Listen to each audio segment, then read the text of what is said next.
Okay, start பண்ணுங்க sir. வந்துட்டாங்க. சரி, ஓகே. இப்போ பார்த்தீங்கன்னா, இதான் MT5. சரிங்களா? இங்க நடத்துறது அப்படியே MT4 இருந்தாலும் 2ம் காமன் தான். ரொம்ப பெரிய டிஃபரன்ஸ்லாம் கண்டுபிடிக்க முடியாது, நியூ யூசரால. சின்ன சின்ன இடத்துல தெரியும், பார்த்தா தெரியும். அது எங்கெங்கன்னு லாஸ்ட்டாக சொல்கிறேன். சரியா? மெட்டா ட்ரேடர் 5 தான் வந்து ட்ரேடிங் டெர்மினல். நீங்கள் எந்த புரோக்கரில் அக்கௌண்ட் வச்சுருந்தாலும் அவங்கக்கிட்ட மெட்டா ட்ரேடர் அக்கௌண்ட்டுன்னு ஒன்று ஓப்பன் பண்ணிட்டீங்க அப்படின்னா, நீங்கள் காமனாக இங்கே வந்து லாகின் பண்ணிக்க முடியும். சரிங்களா? லாகின் எப்படி பண்ணுறது அப்படின்னா, வியூவில் போயிட்டு, டூல் பாரில் போயிட்டு, சாரி டூல் பாருன்றான், வியூவில் போனீங்கன்னா நேவிகேட்டர் அப்படின்னு ஒன்று இருக்கும். நேவிகேட்டர் ஷார்ட்கட் வந்து கண்ட்ரோல் என் ஃபர்ஸ்ட் லெட்டர். சரிங்களா? நேவிகேட்டரோட ஃபர்ஸ்ட் லெட்டர் அதை கொடுத்தீங்கன்னா இங்கே ஒரு விண்டோ இருக்குல்ல, இந்த டூல் பாக்ஸ் இருக்குல்ல, இந்த ஃப்ளோட்டிங் விண்டோ ஓப்பன் ஆகும். இதில் பார்த்தீங்கன்னா அக்கௌண்ட்ஸ்ன்னு இருக்கும். அங்கே போயிட்டு ரைட் கிளிக் பண்ணி ஓப்பன் அக்கௌண்ட்டில் லாகின் ட்ரேட் அக்கௌண்ட்டுன்னு கொடுத்தீங்கன்னா உங்களுக்கு என்ன கேட்கும், எந்த புரோக்கர்னு கேட்கும். இது எப்படின்னா, நம்ம இப்போ ஆலிஸ் ப்ளூ வச்சுருக்கோம், இல்லைனா ஜெரோதா வச்சுருக்கோம், ஏஞ்சல் ஒன் எது வச்சுருந்தாலும் காமனாக ஒரு பிளாட்ஃபார்மில் ட்ரேட் பண்ணுற மாதிரி இருந்தால் எப்படி இருக்கும், அந்த மாதிரி ஃபர்ஸ்ட்லாம் இருந்துச்சுல, ஓடின்லாம் இருந்ததுல, நெக்ஸ்ட்டு ஓடின், அந்த மாதிரி. நெக்ஸ்ட்டான்னு தெரில. சரி, அந்த மாதிரி ஒரு பிளாட்ஃபார்ம். சரியா? இங்கே நீங்கள் உங்களுடைய புரோக்கர் நேமை கொடுத்தீங்கன்னா போதும். இப்போ சில பேர் எக்ஸ்என்எஸ் வச்சுருப்பீங்க, சில பேர் ஆக்டாஃபெக்ஸ் வச்சுருப்பீங்க, சில பேர் எஃபி மார்க்கெட்டில் இருக்கலாம். என்ன புரோக்கராக இருந்தாலும் நீங்கள் டைப் பண்ணிங்கன்னா, சர்ச்னு கொடுத்தீங்கன்னா உங்களுக்கு அந்த கம்பெனியில் இருக்க சர்வர் எல்லாமே உங்களுக்கு லிஸ்ட் அவுட் ஆகும், கம்பெனி பேர்ஸ் எல்லாம். அது இப்போ நம்மளது பார்த்தீங்கன்னா எஃபி மார்க்கெட் அப்படின்னா எஃபி மார்க்கெட் எல்எல்சின்னு இருக்கும், அதுதான் நம்மளோட இது. நெக்ஸ்ட்னு கொடுத்தீங்கன்னா உங்களுக்கு என்ன கேட்கும், டெமோ அக்கௌண்ட் ஓப்பன் பண்ணட்டுமான்னு கேட்கும், இல்லை ரியல் அக்கௌண்ட் ஓப்பன் பண்ணுமான்னு கேட்கும். நம்ம ஏற்கனவே அங்கே அக்கௌண்ட் ஓப்பன் பண்ணியிருக்கோம் டேஷ்போர்டில். ஸோ அந்த அக்கௌண்ட் நம்பர் நமக்கு தெரிஞ்சாலே போதும். இங்கே ஏற்கனவே ஓப்பன் பண்ண அக்கௌண்ட்டு செலக்ட் பண்ணி லாகின் பண்ணி கொடுத்துக்கலாம். இப்போ என்னோட அக்கௌண்ட் ஒன்று, நான் ஒரு டெமோ அக்கௌண்ட் வச்சுருக்கேன்னு வச்சுக்கோங்க. அந்த இப்போ நான் டெமோவில் தான் ட்ரேட் போட காட்ட போகிறேன், ஏன்னா இஷ்டத்துக்கு லாட்டு போட போகிறோம். ஸோ அந்த டெமோ அக்கௌண்ட்டோட நம்பர் இங்கே நான் போட்டுறேன், ட்ரேடிங் அக்கௌண்ட்டுடைய நம்பர் MT5 இருக்கும், அது நம்பர் நான் இங்கே போட்டுடுறேன். சரியா? போட்டுட்டு டெமோ அப்படிங்கிறத செலக்ட் பண்ணணும். லைவ் அக்கௌண்ட்னா லைவ்னு செலக்ட் பண்ணணும். சர்வர் கீழே இருக்கும், லிஸ்ட் அவுட் இருக்கும். இப்போ இந்த சர்வர் நம்ம எஃபி மார்க்கெட்டில் 2 சர்வர் தான், ஒன்று லைவ் இல்லை டெமோ, அப்படி தான் வரும். சரிங்களா? இன்னும் சில புரோக்கர் கிட்ட பார்த்தீங்கன்னா ஏகப்பட்ட சர்வர் இருக்கும். ரியல் 1, ரியல் 2, ரியல் 3ன்னு இருக்கும், இல்லை டெமோ 1, டெமோ 2 அப்படிலாம் நிறைய இருக்கும். ஸோ என்ன சர்வர் அந்த அக்கௌண்ட்டுக்கு மேப் ஆயிருக்குன்னு சொல்லி அந்த நீங்கள் டேஷ்போர்டில் நீங்கள் பார்த்தாலே தெரியும். அதை வச்சு நீங்கள் டேரெக்டாக லாகின் பண்ணிக்கலாம். அந்த சர்வர் இங்கே செலக்ட் பண்ணிடணும். நமக்கு 2 சர்வர் தான். பாஸ்வேர்டு வந்து நம்ம கொடுத்துக்கணும். கொடுத்த உடனே என்ன ஆகும் அப்படின்னா, நமக்கு Incoming கரெக்டாக mail. ஆயிடுச்சு அப்படின்னாலே உங்களுக்கு என்ன ஆகும்னா, இந்த லாஸ்ட்டில் இங்கே பாருங்கள், இங்கே ஒரு டூல் காட்டுதா, டூல் பாக்ஸ்ன்னு காட்டும். இதுக்கு வந்து கண்ட்ரோல் T, ட்ரேடிங் டெர்மினல் அந்த ட்ரேட் விண்டோ இது. இங்கே லாஸ்ட்டில் ட்ரேடுன்னு சொல்லி காமிச்சு பேலன்ஸுக்கு டிஸ்பிளே ஆகும். பேலன்ஸ் டிஸ்பிளே ஆயிடுச்சு அப்படின்னா நீங்கள் கரெக்டாக லாகின் ஆகிட்டீங்கன்னு அர்த்தம். சரிங்களா? அந்த அக்கௌண்ட் நம்பரும் காட்டும். ஓகே, பேலன்ஸ் காட்டும். இல்லை பேலன்ஸ் காட்டல, இல்லை லாகினே ஆகலைன்னா எரர் வந்துட்டு இருக்கும். நீங்கள் ஏதாவது ஒன்று சர்வர் மாற்றி கொடுத்துருக்கலாம், இல்லை பாஸ்வேர்டு தப்பாக இருக்கலாம், இல்லை யூசர் நேமே கூட தப்பாக இருக்கலாம். உங்களுக்கு எல்லாமே கரெக்டாக இருக்குது அப்படின்னா இங்கே நம்பர்ஸ் இங்கே ரன்னிங்கில் இருக்குல்ல, இதெல்லாம் ரன் ஆகும். இல்லைனா இது ரன் ஆகாது, அப்படியே ஸ்டாண்டர்ட் அப்படி நிற்கும். நீங்கள் லாகின் பண்ணல, லாக் அவுட் பண்ணிடுச்சுன்னா இந்த நம்பர் எதுவுமே வராது. ஸோ இதுதான் watch list, market watch list. நீங்கள் வாட்ச் லிஸ்ட்டில் எல்லாத்தையும் கிளியர் ஹைடுன்னு கொடுத்தீங்கன்னா எல்லா ஸ்கிரிப்டும் போயிடும். ஹைடு ஹால் கொடுத்தீங்கன்னா எல்லாமே போயிடும். ஃப்ரெஷ்ஷாக நீங்கள் ஆட் பண்ணிக்கலாம். ஆட் பண்ணுறது 2 விதமாக ஆட் பண்ணலாம். டேரெக்டாக நீங்கள் கிளிக் டு ஆடுன்னு இருக்கு இல்லையா, அதை கிளிக் பண்ணி கரன்சி நேமை நீங்களே டைப் பண்ணி என்ன பண்ணலாம், ஆட் பண்ண முடியும். ஸோ இங்கே பார்த்தீங்கன்னா 2 டிஸ்பிளே ஆகுது, யூரோ யூஎஸ்டின்னு டிஸ்பிளே ஆகுது, யூரோ யூஎஸ்டி .rன்னு டிஸ்பிளே ஆகுது. ஒரு சில இதில் ஐன்னு இருக்கும், சின்னு இருக்கும், டாட் பக்கத்தில் அந்த RC, அதெல்லாம் ஒவ்வொரு வார்த்தையும் ஒவ்வொரு எழுத்தும் ஒவ்வொரு அக்கௌண்ட் டைப்பை குறிக்கும். சின்னு இருக்குதுன்னா சென்ட் அக்கௌண்ட்டுன்னு சொல்லுவாங்க, ஆர் இருந்துச்சுன்னா ரா ஸ்ப்ரெட்னு சொல்லுவாங்க, ஜெட் போட்டிருக்கோம், ஜெட் போட்டுருந்துச்சுன்னா ஜீரோ ஸ்ப்ரெட்டாக இருக்கும். ஸோ நீங்கள் என்ன டைப்பில் அக்கௌண்ட் ஓப்பன் பண்ணுறீங்க, ரா டைப்பில் ஓப்பன் பண்ணிங்கன்னா ரா தான் நீங்கள் ட்ரேட் பண்ண முடியும். அப்போது .r இருக்கிறது தான் செலக்ட் பண்ணணும். அதுதான் இங்கே உங்களால் ட்ரேட் பண்ண முடியும். ரைட் கிளிக் பண்ணி நியூ ட்ரேடுன்னு கொடுத்தீங்கன்னா, நியூ ஆர்டர்னு கொடுத்தீங்கன்னா உங்களுக்கு எல்லாமே ரன்னிங்கில் இருக்கும். இதுவே நான் தப்பாக கொடுத்துட்டேன்னு வைங்க, யூரோ யூஎஸ்டி இன்னொன்று டிஸ்பிளே ஆகுது, இது நார்மல், அது எப்படி இருக்குது, டிசேபிளாக இருக்குது. ஏன்னா இது ரா ஸ்ப்ரெட் அக்கௌண்ட்டு, அதில் நார்மல் ஸ்டாண்டர்ட் ஸ்ப்ரெட்டை ட்ரேட் பண்ண முடியாது. அங்கே போனால் நியூ ஆர்டர் உங்களுக்கு என்ன ஆகும், வராது. சரியா? ஸோ அக்கௌண்ட் டைப் என்னன்னு தெரிஞ்சுட்டு அதுக்கேற்ற மாதிரியான ஸ்கிரிப்ட் நீங்கள் ஆட் பண்ணிக்கணும். இது ஒவ்வொன்றா டைப் பண்ணி ஆட் பண்ணுற மெத்தட். அப்படி இல்லைனா ஜஸ்ட் ரைட் கிளிக் பண்ணிங்கன்னா சிம்பிள்ஸ்ன்னு இருக்கும், இந்த விண்டோவில் உங்களால் எல்லா சிம்பிளையும் பார்த்துக்க முடியும். மேஜர் ரான்னு இருக்கா, அதில் தான் ரா அக்கௌண்ட் எல்லாமே இருக்கும். மைனஸ் வந்து பார்த்தீங்கன்னா இந்த கிராசஸ் இருக்கும், CHF பேர், JPY பேர்ஸ் எல்லாமே அங்கே வரும் உங்களுக்கு. இப்போ கோல்டு மெட்டல்லாம் இதில் வரும். அது மாதிரி ஒவ்வொரு கரன்சி இண்டெக்ஸ் பார்க்கணுன்னா நீங்கள் உங்களுக்கு இண்டெக்ஸ் இங்கேருந்து எடுத்துக்கலாம். எல்லா கண்ட்ரி இண்டெக்ஸும் இருக்கும். இதில் இந்தியா அது இருக்கா, இந்தியா 15 இருக்கும் சில இதில், சில ப்ரோக்கரில் இல்லை, இவங்க ப்ரோக்கரில் இல்லை. சில ப்ரோக்கரில் இந்தியா, அதாவது நம்ம நிஃப்டியை ட்ரேட் பண்ண முடியும் இங்கே. ஸோ அது ஒரு சில ப்ரோக்கர் கிட்ட அவைலபிளாக இருக்கும். அது என்ன ப்ரோக்கர்னு பார்த்து. கமாடிட்டி போனீங்கன்னா உங்களுக்கு என்ன இருக்கும், க்ரூட் ஆயில், WTI XTI அப்படின்றதுனாலே அது க்ரூட் ஆயில் தான். சரியா? US ஆயில், UK அது பிரெண்ட் ஆயில் இருக்கும், க்ரூட் ஆயில், XNGன்றது நேச்சுரல் கேஸ். ஸோ இது எல்லாமே சிம்பிள் நேம் தெரிஞ்சுக்கோங்க. ஜஸ்ட் இங்கே உங்களுக்கு கோல்டு கலரில் இருக்கிறது இந்த சிம்பிள் பார்த்தீங்கன்னா டபுள் டிக் பண்ண அப்படின்னா கோல்டு கலராக மாறிடுச்சுன்னா வாட்ச் லிஸ்ட்டில் இருக்குன்னு அர்த்தம். டிசேபிளாக இருக்கிறது கிரே கலரில் இருக்கும். இப்போ திரும்ப டபுள் டிக் பண்ணனா போயிடும். தெரியுதா? பார்க்க முடியும். ஓகேவா? இப்போ XTI க்ரூட் ஆயிலுடைய மினிமம் வால்யூம் எங்கே இருக்குது பாருங்கள். இங்கே பாருங்கள் 0.01 தான் மினிமம் வால்யூம். ஸோ ஜென்ரலாக நம்ம ஃபாரெக்ஸ் இந்த விண்டோவில் எல்லாமே 0.01 தான் வரும். அது மாதிரி சிந்தட்டிக் மார்க்கெட் போனீங்கன்னா தான் 0.001ல் அங்கே தான் ஸ்டார்ட் ஆகும். இங்கே நமக்கு எல்லாமே மினிமம் 0.01 அதுதான் இருக்கிறதுலையே பேசிக்கான வேல்யூ. அது போட்டால் என்ன ஆகும்னு காட்டுறேன். சரிங்களா?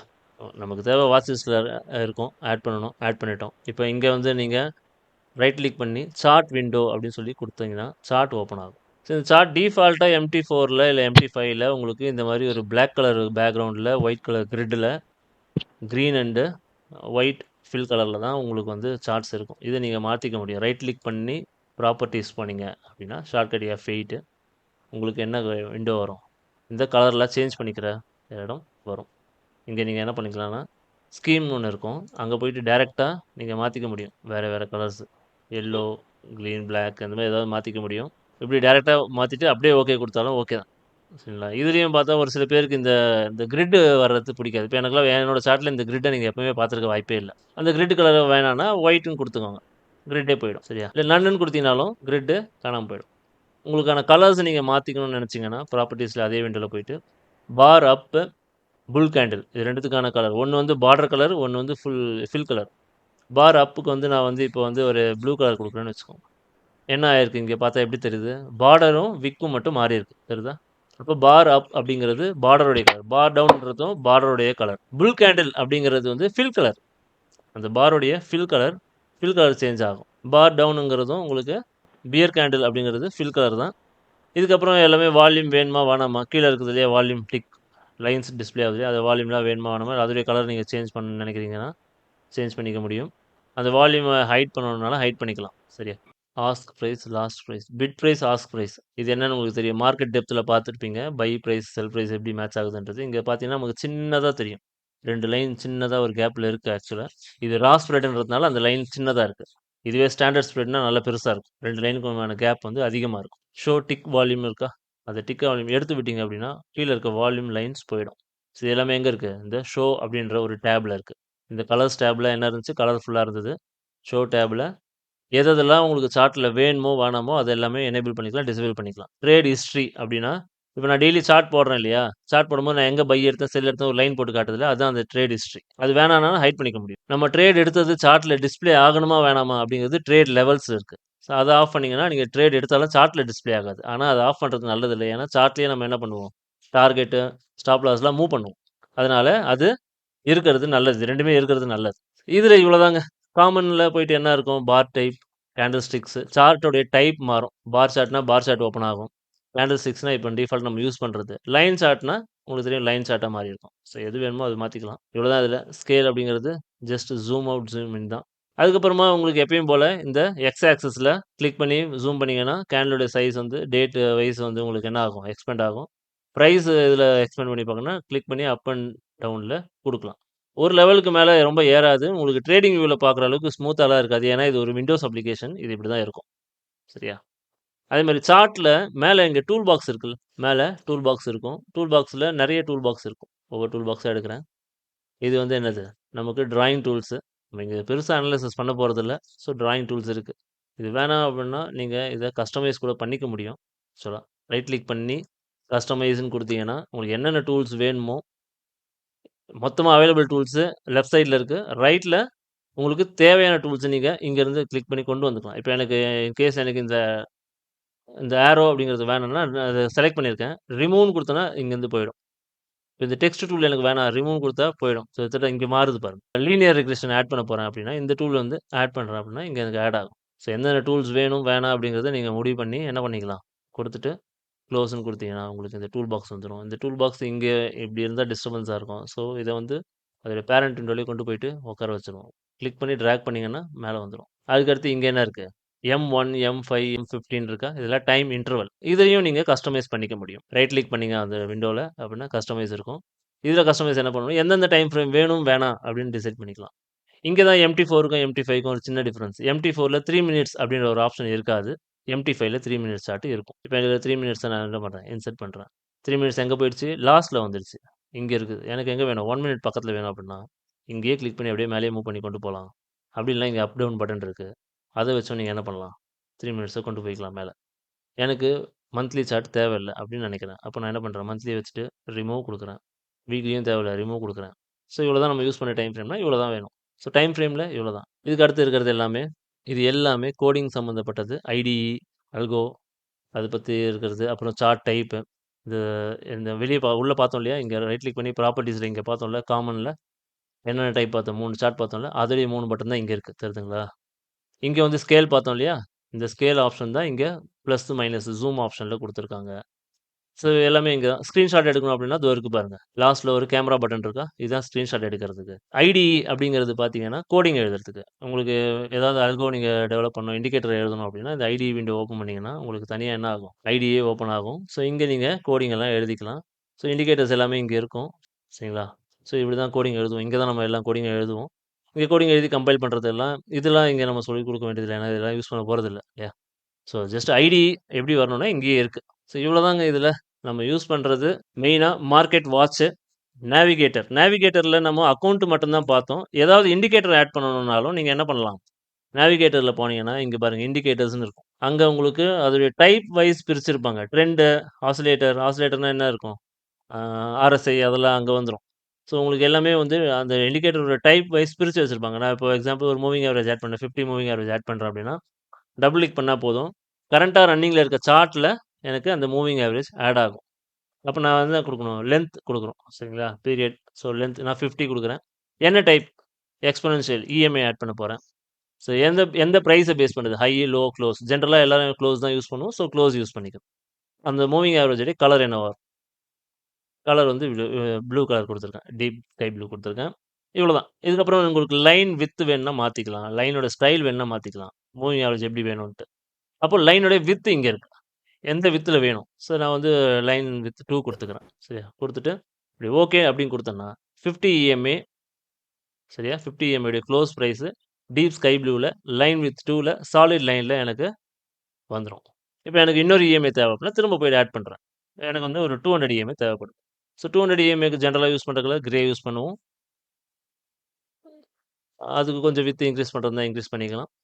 200 இஎம்ஏ க்ளோஸ் ப்ரைஸ் ஓகே அப்படின்னு கொடுத்தா இப்போ எனக்கு என்ன ஆயிடுச்சு, 200 இஎம்ஏ ஆட் ஆயிடுச்சு. ஸோ இப்போ நான் என்ன பண்ண போகிறேன் அப்படின்னா இது கூட ஒரு ஆர்எஸ்ஐ ஆட் பண்ண போகிறேன் அப்படின்னா, அப்போ ஆர்எஸ்ஐ எங்கே இருக்கும், ஆசிலேட்டரில் போய்ட்டு ஆர்எஸ்ஐ ரிலேட்டிவ் ஸ்ட்ரென்த் இது வந்துச்சா, அதை போடுறேன். இப்போ ஆர்எஸ்ஐ லென்த்து 14 இருக்குது. ஸோ ஆர்எஸ்ஐ லைன் கலர் நான் பிளாக் கொடுத்துக்கிறேன், லைன் வித் 2 கொடுத்துட்டு ஓகே அப்படின்னு கொடுத்தா ஆர்எஸ்ஐ பொறுத்த வரைக்கும் எப்போவுமே எங்கே இருக்கும், செகண்ட் விண்டோவில் தான் வரும், ட்ரேடிங் விண்டோவில் வராது, தனியாக ஒரு விண்டோவில் தான் வரும். இப்போ எனக்கு சார்ட் விண்டோ யூஎஸ்டி கேடுக்கு நான் இப்போ ஓப்பன் பண்ணுறேன், ரைட் கிளிக் பண்ணி சார்ட் விண்டோ ஓப்பன் பண்ணுறேன். இவ்வளோ நேரம் நான் பண்ணது என்ன ஆச்சு, எனக்கு போயிடுச்சு போல. அடுத்த விண்டோவில் இருக்குது, சரியா. 2 விண்டோ ஓப்பன் ஆயிருக்கு. எத்தனை விண்டோ வேணால் ஓப்பன் பண்ணிக்கலாம்னு சொன்னேன் இல்லையா, அது இங்கே இருக்குது. ஆல்ட் ஆர் அப்படின்னு சொல்லி ஒரு ஷார்ட்கட் இருக்குது, அந்த ஆல்ட் ஆர் கொடுத்தீங்கன்னா ஈக்குவலாக ஸ்ப்ளிட் ஆகி எடுத்துக்கும். இப்போ எனக்கு நான் இவ்வளோ வேலையை இங்கே பண்ணேன் இல்லையா, இவ்வளோ எல்லாத்தையும் திரும்ப இங்கே நான் போய் பண்ணணும்னு அவசியமே இல்லை. இந்த இந்த மொத்த செட்டிங்ஸையும் நான் வந்து ஒரு டெம்ப்ளேட்டாக சேவ் பண்ணிக்க முடியும், சரிங்களா. ரைட் கிளிக் பண்ணி ஜஸ்ட் போயிட்டு டெம்ப்ளேட்ஸ்ன்னு இருக்கா, சேவ் டெம்ப்ளேட் அப்படின்னு கொடுத்துட்டேன்னு வைங்க. அது ஒரு லொக்கேஷன் இருக்கும், லொக்கேஷன் சேஞ்ச் பண்ண வேண்டாம், அப்படியே இருக்கட்டும், டிஃபால்ட்டாக ஓப்பன் ஆகிறதுலே இருக்கட்டும், எப்போ மாற்றாதீங்க. மாற்றினா அப்புறம் திரும்ப கண்டுபிடிக்கிறது உங்களுக்கு தெரியாமல் கஷ்டமாக இருக்கும். ஸோ டெம்ப்ளேட் நான் வந்து இஎம்ஏ டெம்ப்ளேட், இஎம்ஏ 50 20 200 அப்படின்னு நான் ஒரு நேம் கொடுத்துருக்குறேன், சரியா. இந்த நேமில் நான் சேவ் பண்ணிட்டேன். இப்போ இந்த இடத்துல இந்த டெம்ப்ளேட் அப்படியே நல்லா கொண்டு வர முடியும். ரைட் கிளிக் பண்ணி டெம்ப்ளேட்ஸில் போயிட்டு லோட் டெம்ப்ளேட் அப்படின்னு சொல்லி கொடுத்தா போதும். அப்படி இல்லைனா இங்கே கீழேயே டிஸ்ப்ளே ஆகும், நீங்கள் ரீசெண்டாக சேவ் பண்ணிங்கன்னா கீழே டிஸ்ப்ளே ஆகும், அது ஜஸ்ட் கிளிக் பண்ணால் போதும். உங்களுக்கு என்ன ஆயிடுச்சு, யூஎஸ்டி கேட் சார்ட்டும் என்ன ஆயிடுச்சு, இங்கே இருக்கிற அதே செட்டிங்ஸுக்கு வந்துடுச்சு, சரியா. இப்போ இந்த விண்டோவில் ஒரு விஷயம் இருக்குது. சார்ட் வந்து பார்த்தீங்கன்னா லாஸ்ட் கேண்டில் இந்த ஒய் ஆக்சிஸ் அந்த ப்ரைஸ் லெவல் பக்கத்தில் போய் ஒட்டி இருக்கு. அது எனக்கு கொஞ்சம் தள்ளி வரணும்னா நீங்கள் நினச்சா தள்ள முடியாது, ட்ரேடிங் வியூ மாதிரி தள்ள முடியாது இங்கே, சரிங்களா. லாக் ஆகிருக்கும், இதுக்கு மேலே போகலை லெஃப்டில், தெரியுதா. அப்போது உங்களுக்கு மேலே இங்கே பாருங்கள் ஷிஃப்ட்டுங்க ஒரு பட்டன் இருக்கா, அதை கிளிக் பண்ணிங்கன்னு வைங்க, கொஞ்சம் ஸ்பேஸ் இருக்கும் எப்போவுமே. இப்போ என்ன பண்ண முடியும்னா இந்த பக்கம் தள்ள முடியாது, திரும்ப இங்கே ஓடியாந்துடும்.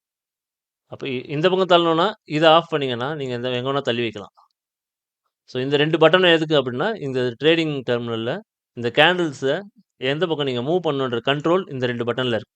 இந்த விண்டோவை பொறுத்த வரைக்கும் எப்படி இருக்குது? இது ஆஃபில் இருக்கா? ஸோ ஒட்டி இருக்கும் ப்ரைஸ் பாரை ஒட்டி இருக்கும். ஜஸ்ட் ஆன் பண்ணீங்க அப்படின்னா உங்களுக்கு கொஞ்சம் தள்ளி ஸ்பேஸ் கிடைக்கும். ஸோ இவ்வளோ தான் இதில் நீங்கள் பார்த்தது, புரிஞ்சுக்கிட்டது. இது வரைக்கும் ஏதாவது டவுட்ஸ் இருக்குதுன்னா கேளுங்க, திரும்ப சொல்கிறேன். அதுக்கப்புறம் ஆர்டர் போடுறத பற்றி பார்ப்போம். இப்போ நம்ம என்ன பார்த்துருக்கோம்? ஒரு ஸ்கிரிப்ட் எப்படி ஆட் பண்ணுறதுன்னு பார்த்தோம். அந்த ஸ்கிரிப்ட் விண்டோ எப்படி ஓப்பன் பண்ணுறது பார்த்தோம். அதுக்கப்புறமா அதோடைய கலர்ஸ் எப்படி மாற்றுறதுன்னு பார்த்துருக்கோம். இண்டிகேட்டர்ஸ் எப்படி ஆட் பண்ணுறது பார்த்துருக்கோம். ஆட் பண்ண இண்டிகேட்டர்ஸ் ஒரு டெம்ப்ளேட்டாக எப்படி சேவ் பண்ணுறது, அதை எப்படி இன்னொரு விண்டோவில் லோட் பண்ணுறதுன்னு பார்த்துருக்கோம்.